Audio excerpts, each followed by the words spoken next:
ஸ்வர்ணகிரி சுல்தான் அலாவுதீன். மன்னிக்க வேண்டும். சிம்மாசன போட்டியில் எப்பொழுதுமே சின்னவனுக்கே வெற்றி. இது நான் சொல்லவில்லை, சரித்திரங்களே சொல்லுகின்றன.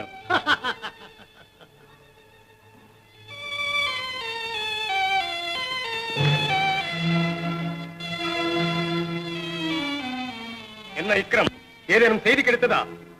இல்லை அரசே, இவனுக்கு தான் தெரியும் தங்கள் அண்ணனும் அவர் மகளும் போன இடம். இவன் தான் அவர்களுக்கு பணிபுரிந்தவன். எதுவுமே சொல்ல மறுக்கிறான். அவ்வளவு துணிச்சலா? எங்கடா என் அண்ணன் போனான்? துரோகி! எங்கடா அவர்கள்? கண்களுக்கு எட்டாத தூரத்திற்கு போய்விட்டார்கள். சொல் சொல் சொல், சொல்லிவிடு. முடியாது, முடியாது.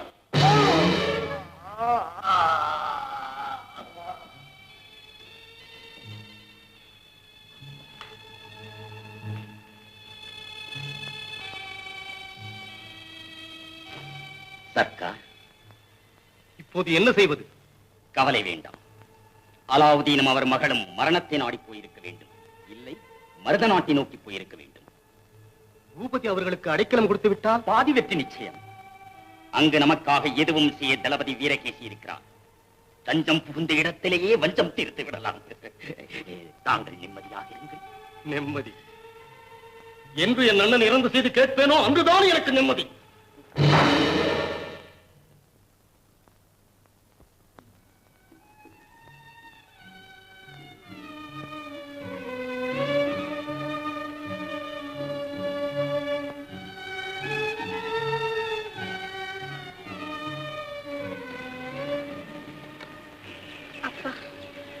இப்படியே எத்தனை நாட்கள் கடத்த வேண்டும் தெரியாதம்மா.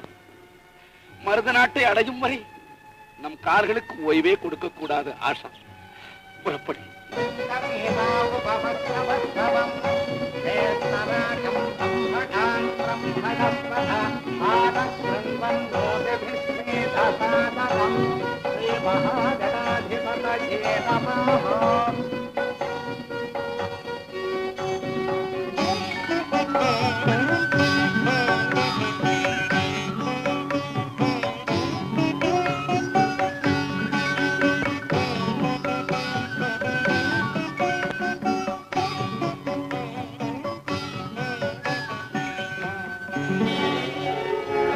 மாமன்னர் வாழ்க, அவரது நிழல் போல் நீங்காமல் இருக்கும் மகாராணி வாழ்க.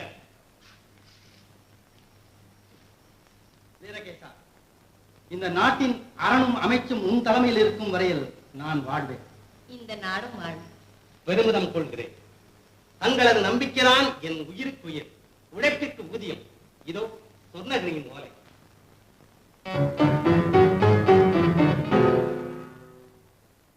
எப்படி என் திறமை? சபாஷ்! என் கையெழுத்தை அச்சில் பார்த்தது போல் எழுதிவிட்டாய். தத்தன், மெச்சினி. உலகத்தில் எவர் எழுத்தாக இருந்தாலும் சரி, அப்படியே எழுதி விடுவேன். உனக்கு நிகர் நீயேதான் தத்தன், சந்தேகம் இல்லாமல். அதனால் தான் பகாவுதீன் எழுத்தைப் போல் ஓலை எழுதி மன்னரை நம்ப வைக்க முடிந்தது. விக்ரம், பாதுஷாவின் பகை உணர்ச்சி மட்டும் மன்னருக்கு தெரிந்திருந்தால் இந்நேரம் ஸ்வர்ணகிரியை தாக்க போர்க்கோலம் பூண்டிருப்பார். அப்படியா? அலாவுதீன் மீது அவ்வளவு பற்றுதலா? ஆமாம் விக்ரம், அவர்கள் இருவரும் நெடுநாளைய நண்பர்கள் அல்லவா? மன்னர் என்ன சொன்னார் திரும்பாத பயணக்காரர்களை பற்றி? திரும்பி போய் என்னை தேடச் சொன்னார். தேடப் போகிறீர்களா? ஆம். கண்ணெதிரில் தெரியும் பாம்பையும் கண்மறைவில் தெரியும் எதிரியையும் கொல்லாமல் விடுவது பைத்தியக்காரத்தனம். விக்ரம், பாதுஷாவிடம் போய் சொல்லிவிடு, அலாவுதீன் மரித்த செய்தி சொன்னபுரியின் சரித்திரத்திலேயே இல்லாமல் செய்து விடுவது என் பொறுப்பு என்று. தங்கள் பொறுப்பை சொல்லிவிடுகிறேன். பாதுஷாவின் விருப்பை பற்றி? எது? நமக்குள் நடந்த மனு ஒப்பந்தம், அதில் கண்ட முதல் ஷரத்து. மருத நாட்டின் மகுடத்தை பாதுஷா என் தலையில் சுட்ட வேண்டும். என்ன, தங்கள் தலையிலா? ஒரு பதறாதே, எனக்கு தெரியும். அதற்கு தளபதி தரும் பரிசு மருத நாட்டு மாணிக்கம், மன்னர் பெற்ற ரத்தினம். மறக்கவில்லை, பாதுஷாவுக்கென்றே பாதுகாத்து வருகிறேன். எப்போது கிடைக்கும் தளபதியாரே? பகாவுதீன் தன் படைகளை இந்த கையில் ஒப்படைக்கும் போது நான் இந்த கையால் அவரிடம் ஒப்படைப்பேன் அந்த ஒப்பில்லா ஓவியத்தை.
ஒன்றே உருவாகி இன்று எதிர் வந்து நின்று இசை பாடுதே இசை பாடுதே.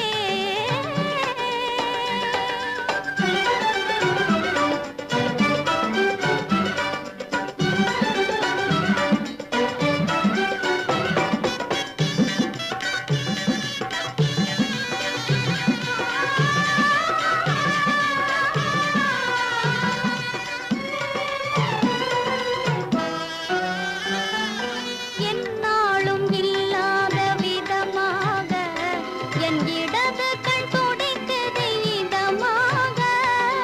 என்னாலும் இல்லாத விதமாக என் இடது கண் துடிக்குது இதமாக.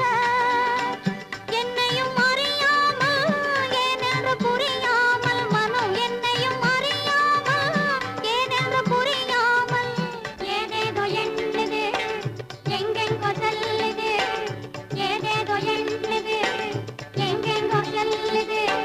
இதை என்ன சொல்வது?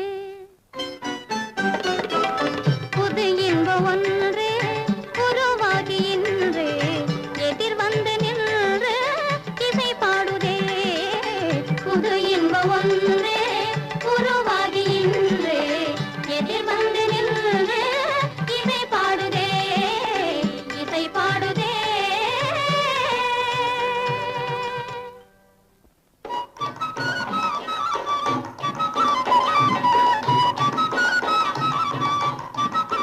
வா தம்பி வா. என்ன தாத்தா சௌக்கியமா? உன் முன்னிட்ட சௌக்கியமா இருக்கு. என்ன இது சப்தம்? இளவரசி நீராகிட்டு வருகிறார்.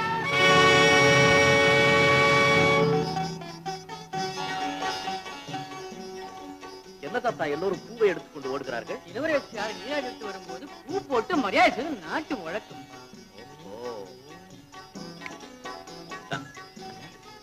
நாம் எப்படியாவது சீக்கிரம் அரண்மனைக்குள் போக வேண்டும். ஆமாண்ணே. அதற்கு ஒரு வழி செய்கிறேன். செய்யுண்ணே.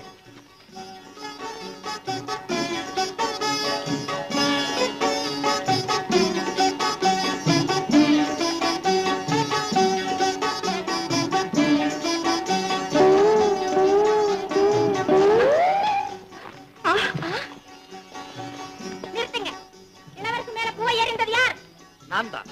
கைதவறி விழுந்து விட்டது, மன்னிக்க வேண்டும். என்னையா மன்னிக்கிறது? உன்னை ராஜா முன்னால நிறுத்தி. ஆஹா, கொண்டு போய் நிறுத்துங்களே. நாங்கள் அங்க போறதுக்கு தான் வந்திருக்கோம். ஓஹோ அப்படியா? ஐயோ ஐயோ. காரியம் புலவமாகிவிட்டது.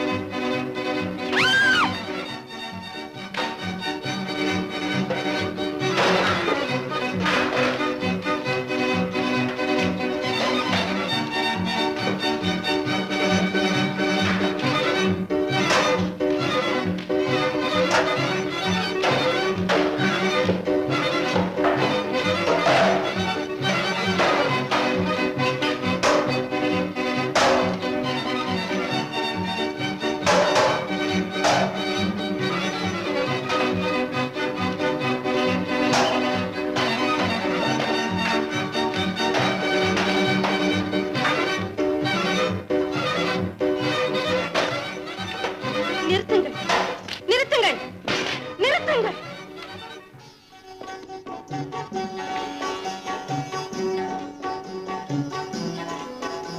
கண்மணி, இளவரசி புறப்படு போகலாம்.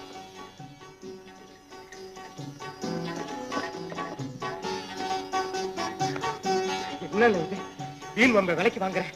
அரண்மனைக்கு போறதுக்கு வழி காமிக்கிறேன்னு சொல்லிட்டு அரசகுமாரியை பார்த்து நிக்கிறேன். வாங்க பேசாம. டேய் மடையா, இன்னும் கொஞ்ச நேரத்துல பாருடா, அரண்மனையில இருந்து ஆட்கள் வந்து நம்மளை எவ்வளவு அழகா கூட்டிட்டு போறாங்கன்னு. அப்ப மரியாதை கொடுத்து கூட்டு போங்கன்னு சொல்லு. நம்ம முதுக நிமித்து கூட்டிட்டு போறாங்க.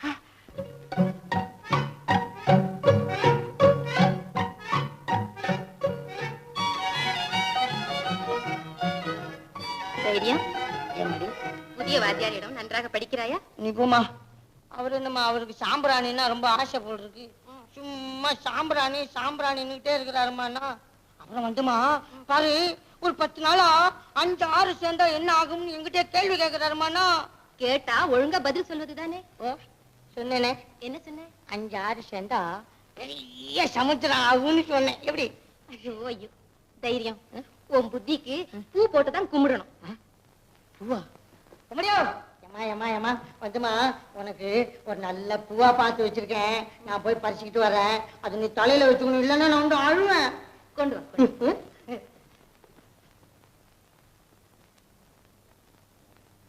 எங்கடா பாரு பூ பறிக்க. மாமா பையா, உனக்கு பூ வேணும், எல்லாம் கொண்டாடுறேன். இப்படியும் ஒரு படைப்பா? அலங்காரி அண்ணா. மன்னரங்க, ஏன் அண்ணா? ரத்தனா நீராடி விட்டு வரும்போது வழிமறித்து போராடி இருக்கிறானாம் ஒரு கயவன். இதை மன்னரிடம் கூற வேண்டும். சொல்லிவிட்டாள் ரத்னா. வருந்துகிறேன், மிகவும் வருந்துகிறேன். அந்த இருமாப்புக்காரனை கண்டுபிடித்து கடுமையான தண்டனை விதிக்க வேண்டும். தண்டனை எதற்கு மாமா? மருத நாட்டில் வீரம் மறைந்து வருகிறதோ என்று நினைத்த நமக்கு இல்லை, சிலரிடம் உறைந்து கிடைக்கிறது என்பதை தானே நிரூபித்திருக்கிறான். மகள் சொல்லி அவருக்கு வேத வாக்கியம். அப்படி ஒன்றும் இல்லை, நியாயம் என்று ஒன்று இருக்கிறது. நமக்கா உன்னை தன் தாயாகவே மதிக்கிறது. நீ ஏன் அவளை உன் மகளாக நினைப்பதில்லை? ரத்னாவும் தைரியமும் உன்னிதான். எம்மோ எம்முடியோ, உன் தலையில வைக்க பூ பறிச்சு வந்திருக்கேன். அப்படியா? இங்க கொடு. பெரிய பூ, வாழை பூ. இளவரசியை வழிமறித்த வம்பர்களா இவர்கள்? ஆம் தளபதி, இவர்களேதான். ஒன்னூர் வாசிகளாம் மன்னரை காண வந்தார்களாம். மரணத்தை காண வந்ததை அப்படி மாற்றி சொல்லி இருக்கிறார்கள். டேய் வா, இப்படி. டேய் போ, அப்படி. என்ன வாய்த்திமர்? உங்கள் வீரர்களுக்குத்தானே மிக மிக அதிகம். மரியாதையாக நடந்து கொள்ளுங்கள். நீங்கள் கவலைப்படாதீர்கள், உங்கள் தளபதி அப்படியே நடந்து கொள்வார். என் வீரர்களை தாக்கியதே பெரும் தவறு. இல்லையே, தற்காப்பு உயிர்களின் உரிமை. உரிமையை பற்றி நினைப்பவர்கள் தன் உயிரை பற்றி கவலைப்படக்கூடாது. அந்த கவலையை விட்டொழித்த பிறகுதான் கையிலே கத்தி ஏந்தி இருக்கிறேன். என்ன செய்யும் உன் கத்தி? மோதி பார்த்தா தெரியும் அதோடைய சக்தி. அப்படியா? கடம்பா, நிஜமா ஊருக்கு புதியவன், கவனித்துக் கொள்.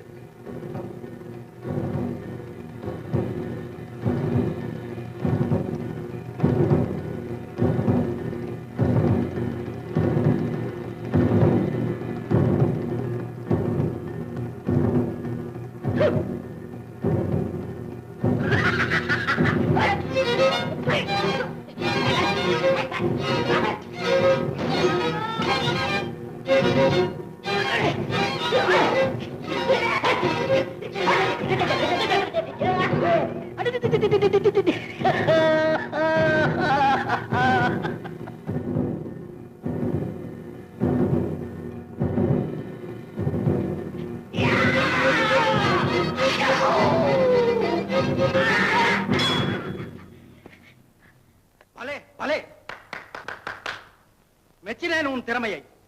கண்மூடி கண் திறப்பதற்குள் கத்தியை உடைத்து விட்டாயே. இந்த திறமை எங்கள் முத்து சேர்வை ஒருவரிடம் தான் இருந்தது. முத்து சேர்வையின் மகன் தான் பிரபுனா. என் பெயர் ஜீவகன். முத்து சேர்வை மகனா? தியாகி முத்து சேர்வை மகனா நீ? பலே, உன்னை பார்த்து நான் பெருமைப்படுகிறேன். அரசே, இவன்தான் இளவரசி வழிமறித்த நம் வீரர்களை தாக்கியவன். தெரிந்து கொண்டேன். நீ இங்கு வந்த காரணம்? அரசே, தங்கள் பாதுகாப்பு படையிலே நான் சேர்ந்து பணியாற்ற வேண்டும் என்று என் தந்தை கனவு கண்டார் அன்று. என் தாய் கட்டளையிட்டார் என்று. உனக்கு தகுந்த பதவி தருகிறேன், வா என்னோடு.